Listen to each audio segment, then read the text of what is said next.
Hi, this is Jack Stanley, and I want to talk about understanding, reading, sharing, absorbing, and feeling history.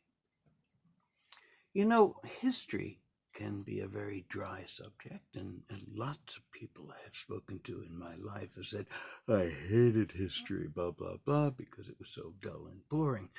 It's often the case because sometimes the person teaching it is not making it a very exciting thing. And a lot of times they just try to get through it as quickly as possible and let it go.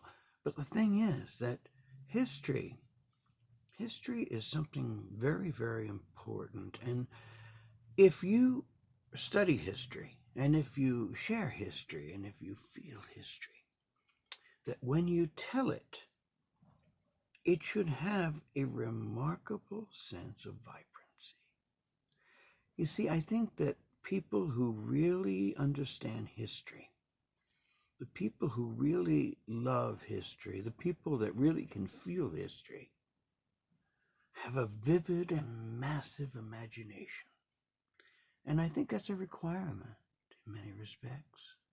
Because if you cannot take all of this information, if you cannot take all these details, all these different little pieces and parts of an inanimate object,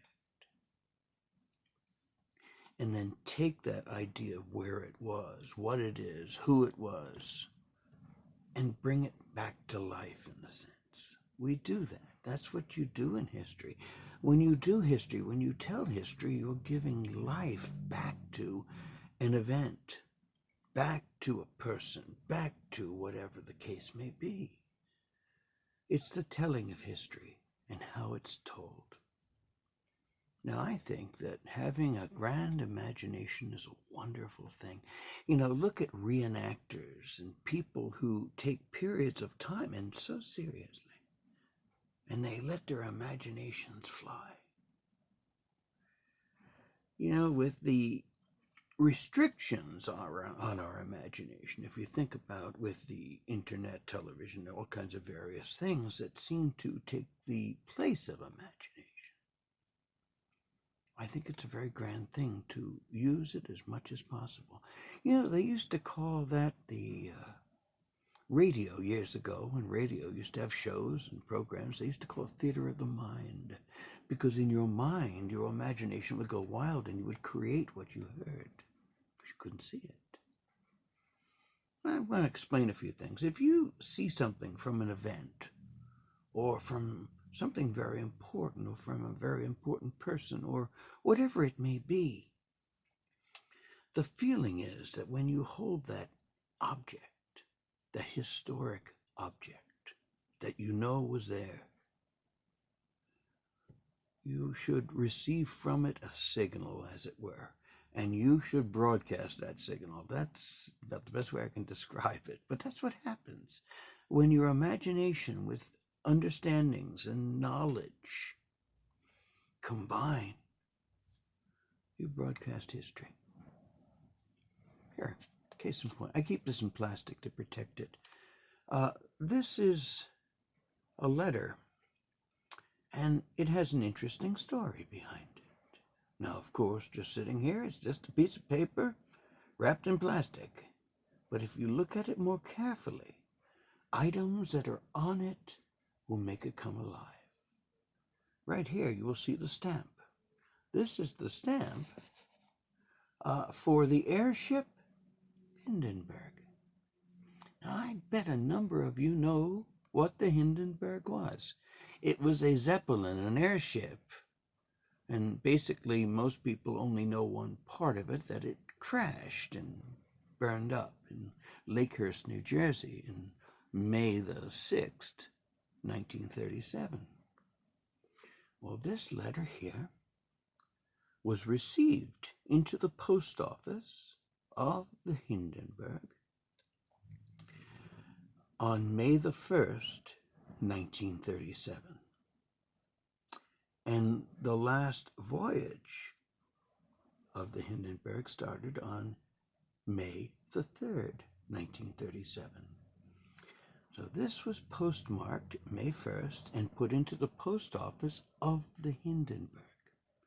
And there it stayed until the late evening of the 3rd of May, when it was dropped off in Cologne.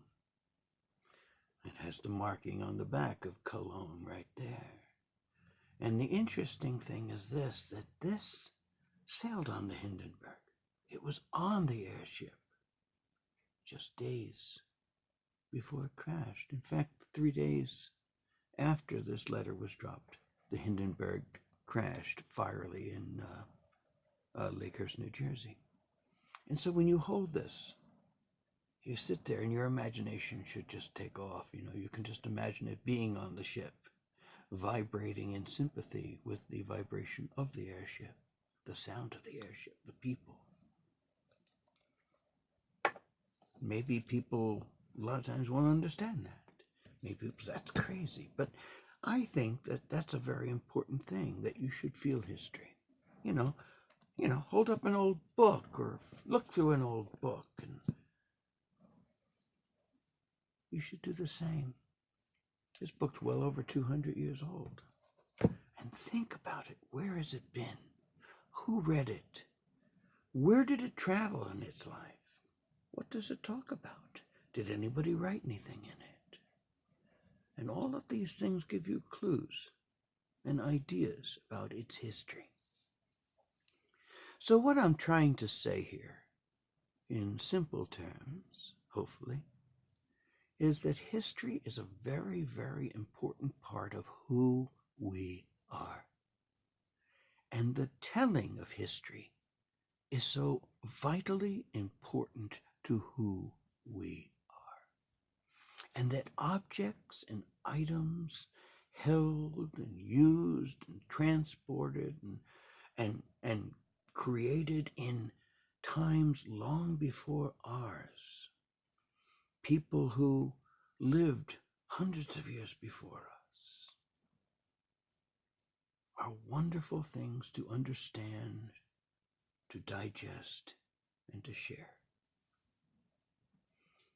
I think it's one of the most important things we could teach kids today, because one of the greatest self-help books is a history book. I think one of the greatest things to learn how to promote character and how to not make mistakes of the past is by understanding the past. Because so often we don't know our history. We don't feel our history. A lot of people will pick up a book and say it's an old book. And that's it. But what I see is something very, very different. And I think a lot of people who feel history see it very differently. And I would hope that parents or teachers, grandparents, will try to influence, try to share, and try to explain history to our younger generations. Because truly, it is a wonderful gift to share, to understand, and explore. So, that's all I had to say. Study your history. Have some fun with it. Use your imaginations. It's one of the most wonderful gifts that we have been given. Imagination.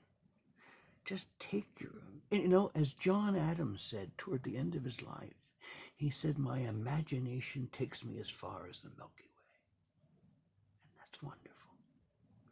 Let your imagination fly. Look at history. And see what you can discover. See what you can find. Have a great day.